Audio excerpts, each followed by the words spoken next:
السلام عليكم ورحمة الله وبركاته. معاكم النهاردة في فيديو جديد، طريقة إلغاء أو إلغاء تنشيط حسابك على التيك توك أو تعطيل حسابك على تيك توك. انت عايز تحذف حسابك على التيك توك أو تعطل الخدمة على تيك توك، كل اللي انت هتحتاجه ان انت تعمل لايك للفيديو ده عشان ان شاء الله نقدر نوصل ل1000 لايك على الفيديو، وان احنا نوصل ل100,000 مشترك. تنزل تعمل اشتراك للقناة وتفعل الجرس عشان عايزين نوصل 100,000 مشترك ونحتفل بالدرع كده مع بعض.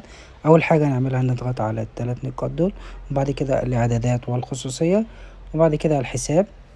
زي ما حضراتكم شايفين بيجيلي تحت خالص تعطيل الحساب او حذفه. هنضغط على تعطيل الحساب او حذفه. انت دلوقتي عايز تحذف الحساب نهائي. لو انت عايز ترجع له تاني بتضغط تعطيل الحساب، لو انت عايز تحذفه خالص بتضغط على حذف الحساب بشكل دائم، تضغط عليها.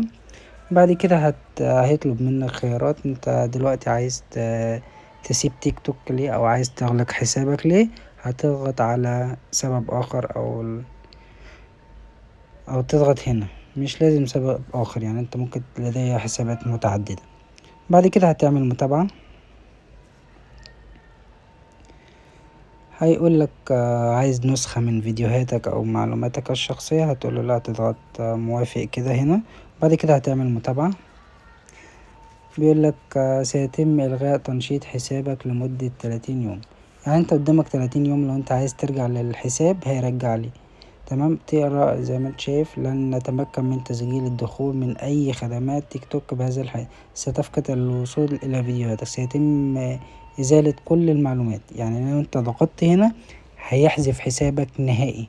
اقرا بس المعلومات دي كويس، او اقرا التعليمات دي كويس، عشان كده مش هتقدر لو انت حذفته نهائي. يعني انت لو انت الغاء تنشيط ممكن ترجع له خلال 30 يوم. لو انت هتحذفه خالص هتضغط على حذف الحساب. بعد كده هتضغط متابعة. زي ما انتم شايفين هيبعت تحقق، هيقول لك انا هبعت لك تحقق على الجيميل بتاعه. الجيميل اللي انت عامله هيبعت لك عليه التحقق.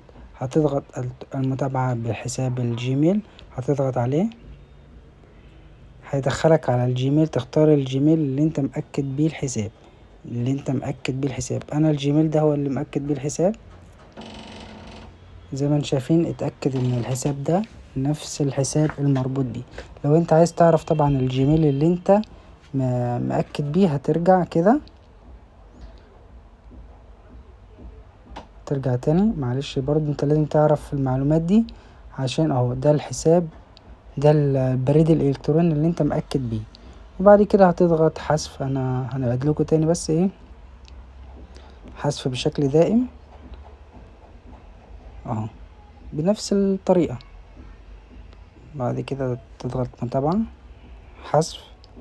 انا الحساب ده مش محتاجه فهحذفه عشان يبقى كل شيء لايف قدام حضراتكم، تقدروا تحذفوا الحساب. لو الطريقة نجحت معاك طبعا ما تبخلش عليا بلايك.